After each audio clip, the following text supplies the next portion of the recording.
امیدوارم که حالتون خوب باشه. فرشید سهراب هستم، نوازنده و مدرس ساز سنتور. تو این ویدیو قصد داریم به درخواست شما قطعه 72 از کتاب شیوه سنتور نوازی استاد پشنگ کامکار به اسم کابوکی رو با هم دیگه آموزشش رو نوازندگیش رو در واقع یاد بگیریم و آموزشش بدیم.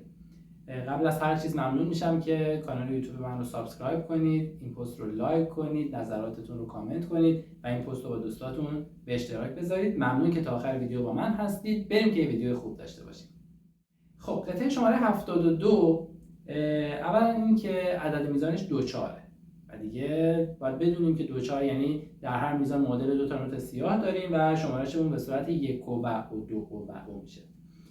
چیزی که توش مهمه یکی نوتای می کرون و می بمول هست که حواسمون باشه دیگه. ما یاد گرفتیم میایی که کرون هستن باید خرک اول بخورن، میایی که بمول هستن خرک هشتم اجرا میشن.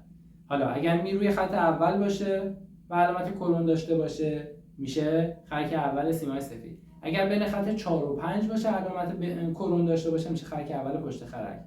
همین نوت می که بین 4 و 5 اگر علامت کرون نداشته باشه یا اصطلاحاً بمول باشه باید خرک هشتم سفید بخوره و می که روی خط اوله و کرون نیست یعنی بموله یعنی باید خرک هشتم سیمهای زرد اجرا بشه. اینو حواستون باشه. توی این قطعه چندین جا علامت‌های بمول و کرون استفاده شده، حواستون باشه که اشتباه اجرا نکنید. و نکته بعدی که خیلی مهمه اون سکوت‌های چنگی هست که اول بعضی از میزان‌ها داریم. مثلا توی میزان دوم با یه سکوت چنگ شروع شده، یعنی یک او سکوت و از و او باید جمله رو شروع بکنیم. این مکسه باید حتما به اندازه خودش گرفته بشه. یه ذره از نظر ریتمی باید با دقت و با احتیاط تمرین بشه که اشتباه نشه. خب بریم با هم دیگه تمرینش بکنیم. میزان اول یه جور حالت پایه داره براش، یعنی جزء ملودی نیست. نوتامون هست دو سل سل دو سل. به راست چپش توجه کنیم. دو سل سل دو سل که به صورت راست چپ چپ راست چپ اجرا میشه و شمارشش میشه 1 و او 2 و او، یعنی 1 او برای نوت چنگه و او برای 2 تا دولا چنگ و اون بر قسمت 2 و او 2 او برای چنگ اوله و او برای چنگ دوم. و این میزان دوباره باید تکرار بشه. البته تکرار یک میزان داریم، پس این میزان رو دوبار پشت سر هم دیگه اجرا میکنیم. به این شکل میشه 1 و او 2 و او 1 و او 2 و او. میریم سراغ میزان بعد. گفتم اولش با یه سکوت چنگ شروع میشه، یعنی 1 او سکوته و او میشه 2 تا نوت دولا چنگ بعدی و قسمت 2 او و او 2 او چنگ اوله و او چنگ دوم. نوتامون هست فا می فا سل. پس یه سکوت داریم بعدش فا می فا سل با شمارش اجراش میکنیم میشه 1 و او 2 او و او. پس 1 او رو میشماریم چیزی نمیزنیم. 1 و او 2 او و او. بله که البته میزان بعد این جمله رو کامل میکنه. نوتاش همه سله، سل سیاه و 2 تا سل چنگ. دقت کنید که رو اون سل سیاه یه علامت تی داریم که این تی به معنی اجرای نوت به صورت ریزه. ریز یعنی چی؟ یعنی اجرای متوالی راست و چپ. در واقع ما قبلا که اجرا می‌کردیم مثلا میگفتیم نوت سیاه ارزشش 1 شماره است. خب 1 رو می‌زدیم میگفتیم 1 و او، یعنی 1 و او یه دونه ضربه بیشتر نمی‌زدیم و بقیه رو به عنوان اون صدایی که داره کشیده میشه رو به عنوان کشش نوت در نظر می‌گرفتیم. اما صحیحش اینه که ما وقتی ارزش نوتمون 1 ضرب کامل هست این 1 ضرب رو با ضربات متوالی پر کنیم. یعنی به جای اینکه بزنیم 1 و او بزنیم 1 و او، یعنی به صورت راست چپ راست چپ. حالا یکی هست دستش هنوز قدرت نداره، تازه شروع کرده، خب کشش رو کمتر میگیره، مثلا میزنه 1 و او. این 4 تایی بود. یا مثلا 8 تایی 1 و او، یا پرتر 1 و او. همه اینا صحیحه و متناسب با توان دستتون شما انتخاب کنید که کدوم رو اجرا بکنید. پس این تی نشونه ریزه و اول کلمه ترمولو هست به معنی اجرای متوالی یک نوت به اندازه کشش مقدار کششش. پس الان اینجا اگر بدون تی باشه میشه 1 و او 2 و او، ولی چون میخوایم کششش رو به صورت ترمولو اجرا بکنیم به این صورت در میاد 1 و او 2 و او یا 1 و او 2 و او. این دو میزان رو من پشت سر هم اجرا میکنم. دو میزان آخر خط اول 1 و او 2 و او 1 و او 2 و او یا یک و او دو او و او یک و او دو او و او. هر دو اینها میتونه درست باشه. اول خط دوم یه علامت تکرار دو میزان داریم، یعنی اینکه این دو میزانی که الان زدم باید 2 مرتبه اجرا بشه. بعد از علامت تکرار نوتامون هست سل لا سل فا سل سل و بعد دوباره این میزان تکرار میشه. پس شد سل لا سل فا سل سل، دوباره تکرار سل لا سل فا سل سل. حالا با شمارش میزنیم یک و او دو او و او یک و او دو او و او. میزان بعد یعنی میزان آخر خط دوم نوتامون هست فا می فا می فا می فا می.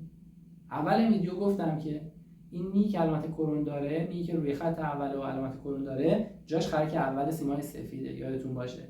و نکته ای که بسیار مهمه حواستون باشه اشتباه نکنید اینه که وقتی که یه نوت علامت میگیره، علامت عرضی میگیره، تأثیر این علامت تا آخر میزان باقی میمونه. یعنی این می که کرون شده تا آخر این میزان هر چی می داریم به شرط اینکه تو همون اکتاو یا پوزیسیون باشه، یعنی رو همون خط اول باشه، باز دوباره کرونه. پس تمام میایی که تو این میزان داریم مثل اینکه کنارش علامت کرونه و باید روی خرک اول سیمای سفید بزنیم. پس کل این میزان هست فا می فا می فا می فا می به این شکل. فا می فا می فا می فا می. میشماریمش یک و او دو او و او. میزان بعد خط سوم میزان اول باز دوباره به همین شکل فا می فا می فا می سل، فقط آخرش یه فامیش حذف شده به جاش یه دونه سل چنگ اومده. فا می فا می فا می سل. یه نکته بهتون بگم، این قسمتی که یه سری فامی پشت سر هم داریم میزنیم بچه‌ها معمولا توی تعدادش اشتباه میکنن و بهترین راهش اینه که شما بشماریدش و به اندازه معادل شمارشش بزنید. یعنی بگیم یک و او دو او و او، این میزان اول. حالا میزان بعد یک و او دو او و او میره بالا رو سل. پس میشه یک و او دو او و او یک و او دو او و او. اینو پس حتما با شمارش بزنید و حواستون باشه که تعدادش اگر با شمارش اجرا بشه هیچ وقت اشتباه نمیشه، چون دور ریتمیکه داره شکل میگیره دیگه، اصلا امکان نداره بیشتر یا کمتر اجرا کنید. میزان دوم خط سوم که این جمله رو کامل میکنه یه تریل نوت ر هست. این تی آری که روی نوت ر گذاشته فرقش با تی چیه؟ تی یعنی رو خود نوت به صورت متوالی بزنیم، بهش میگفتیم ترمولو یا ریز. اما تی آر بهش میگیم تریل و وقتی که تریل روی این نوت قرار میگیره به معنی اینه که باید یک نوت رو با یه نوت بالاتر از خودش به صورت ریز بزنیم. یعنی مثلا اینجا نوت ر داریم، دست راست ما باید رو نوت ر باشه و دست چپ ما باید یک نوت بالاتر یعنی رو نوت می باشه. و البته بمولی که کنار تریل گذاشته معنیش اینه که ر رو با می بمول تریل بگیر، که البته اگه نذاشته بود هم ما باز دوباره با می بمول تریل میگرفتیم، اما اینجا برای تاکید اینو آورده. دیگه حواست باشه تو میزانهای قبل داشتی می کرون میزدی، اینجا دیگه کرون نیست و البته میدونیم که نیست، ولی برای تاکید آوردتش که اشتباه نکنیم. پس ر رو با می به صورت متوالی میزنیم، یعنی ر می ر می ر می ر می، یا میتونیم پرتر بزنیم مهم نیست یا کمتر، بستگی به توان دستتون انتخاب بکنید که چطور بزنید. پس یک و او رو تریل میگیریم، دو و او یه تک نوت دو میخوریم، میشه یک و او دو و او. خب من برای اینکه این جمله رو قشنگ درکش بکنید از اول تا اینجا رو یه دور اجرا میکنم که بشنویدش. یک و او دو و او یک و او دو و او یک و او دو و او یک و او دو و او یک و او دو و یک و او دو و یک و او دو و یک و او دو و یک و او دو و یک و او دو و او. به اینجا که میرسیم یه دو خط تکرار داریم که باید از اول، یعنی در واقع از میزان دوم خط اول دوباره این قسمت رو تکرار بکنیم. میریم سراغ جمله بعد، یعنی میزان سوم خط سوم. نوتامون هست دو دو فا می فا. باز دوباره اینجا می کرون داریم و باید خرک اول پشت خرک اجرا بشه. نوتامون به این شکل میشه دو دو فا می فا. میشماریم یک و دو و او. میزان بعد، میزان آخر خط سوم جمله رو کامل میکنه. یعنی دو فا می فا ره دو، که باز دوباره تریل ره هست با می بمول و تک دو، پس میشه دو فا می فا ره دو. با شمارش یک و دو و او، یک و دو و او، یک و دو و او، یک و دو و او. من دوباره اجراش کردم چون اول خط چهارم یه تکرار دو میزان داشتیم، یعنی باید این دو میزان رو دوباره اجرا کنیم. میریم سراغ خط چهارم. دو خط تکرار باز شده، نوتامون هست سی دو دو دو دو، پس میشه سی دو دو دو دو. با شمارش یک و دو و او. میزان بعد سی دو لا سل، میشه سی دو لا سل. میشماریم یک و دو و او. میزان بعد، میزان آخر خط چهارم، فا سی لا، فا سی لا. و میزان بعد خط پنجم، میزان اول که جمله رو کامل میکنه، یه تک سل و یه جفت سله، میشه سل سل. پس یه بار دیگه از خط چهارم که دولا خط تکرار باز شده با شمارش اجرا میکنیم که جمله رو درکش بکنید. یک و دو و او، یک و دو و او، یک و دو و او، یک و دو و او. بسیار عالی که این جمله باید دو بار اجرا بشه. حالا تا اینجا قطعه رو اگر که اجرا کنید بقیهش خیلی ساده میشه، چون عموما تکرار بالاست، فقط یه قسمتش هست که جدید میشه، حالا بهش میرسیم. خب خط پنجم میزان دوم، تکرار خط اول میزان دومه، با سکوت شروع میشه. یک و فا می فا سل سل سل سل. اجراش میکنم. یک و دو و یک و دو یک و دو و یک و ادامهش همونجور تکراره، میشه میزان اول بود. حالا میزان دوم از خط 1 2 3 4 5 خط ششم، از میزان دوم یه تیکه جدید اینجا اضافه میشه و خیلی یه نکته‌ای داره که اگر با این حالتی که بهتون میگم تمرینش بکنید خیلی براتون ساده میشه، ولی اگر با یه شکل دیگه دسته‌بندی کنید خیلی حفظ کردن این قسمت سخت میشه، در صورتی که خیلی ساده است. ببینید یه سل ضرب داریم، این سل ضرب رو شما بذارید کنار و بعد نوت‌ها رو سه تا دسته‌بندی کنید. یعنی سل ضرب بره کنار، بعد سه تا نوتامون هست سی لا لا، این سه تا با هم باشه و بعد سی سلی که توی این میزان داریم با سل میزان بعد باز دوباره این سه تا با هم سی سل سل، دوباره سی لا لا. سی سلی که آخر میزانه توی بار اول، چون یه تکرار یک میزان داریم اول خط بعد، توی بار اول وصل میشه به سل اول میزان و باز دوباره میشه سه تا، میشه سی سل سلی که اول میزانه، دوباره سی لا لا، سی سلی که آخر میزانه وصل میشه به سل اول خط بعد، باز دوباره این سه تا هم با هم. پس در کل اول یه سل ضرب میزنیم، بعد روی سیمای سفید میزنیم سی لا لا سی سل سل، سی لا لا سی سل سل. میبینید این سی لا لا سی سل سل داره سه تا تکرار میشه. اگه اینجوری حفظش بکنید خیلی هم راحته. سل سی لا لا سی سل سل، سی لا لا سی سل سل، سی لا لا سی سل سل. اینه با شمارش میشه یک و دو و یک و دو و یک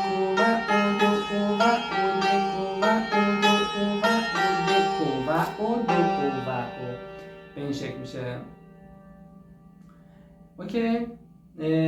و میزان بعد که دو تا جفت سله، یک و دو و ادامهش که دیگه کلا تکرار بالاست و دیگه نیاز به آموزش نداره دیگه، بلدید شما، میزنید میرید تا آخر. تکرار رو حتما سعی کنید همه رو رعایت بکنید. من یه دونه این قطعه رو با مترونوم براتون اجرا میکنم که هم شمارشش رو دیگه متوجه بشید، هم با مترونوم اجرا کردنش رو. سرعت قطعه 80، مترونوم تنظیم میکنیم روی 2 ضربی، سرعت 80 و دیگه میدونیم که مترونوم ضربای 1 و 2 رو فقط بهمون میده. 1 2 یک دو، یک و دو و یک و او دو و یک و او دو و یک و او دو و یک و او دو و یک و او دو و یک و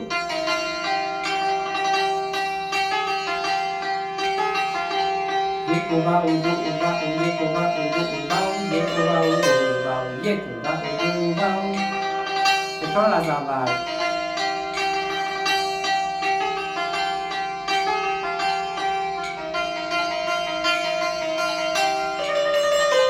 یک و دو و یک و دو و یک و دو و یک و دو و یک و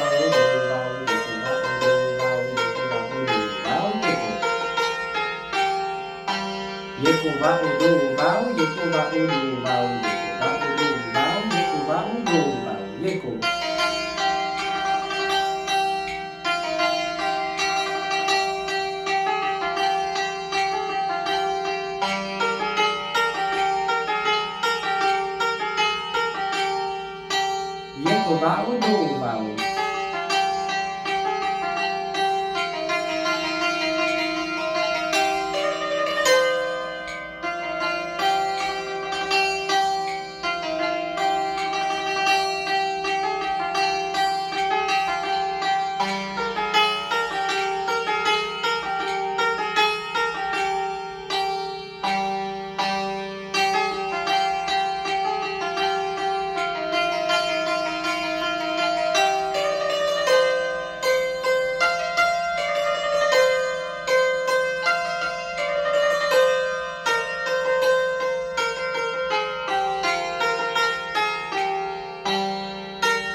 خب اینم اجرای قطعه با مترونوم بود.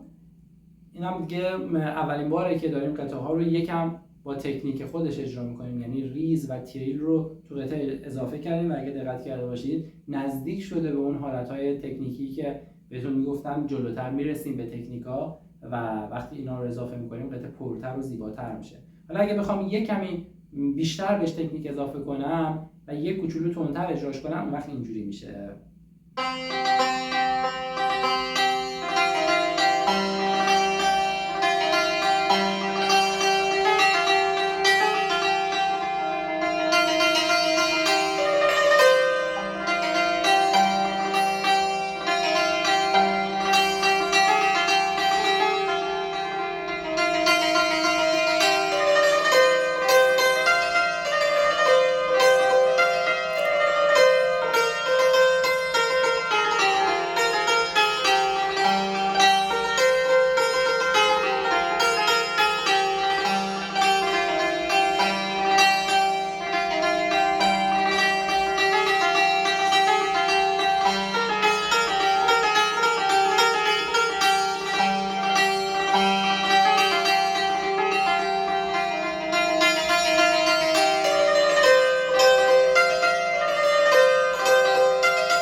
امیدوارم که این ویدیو مورد توجهتون قرار گرفته باشه. ممنون میشم که کانال یوتیوب من رو سابسکرایب کنید، این پست رو لایک کنید، نظرات و سوالاتتون رو کامنت کنید و این پست رو با دوستاتون به اشتراک بذارید. ممنون از شما.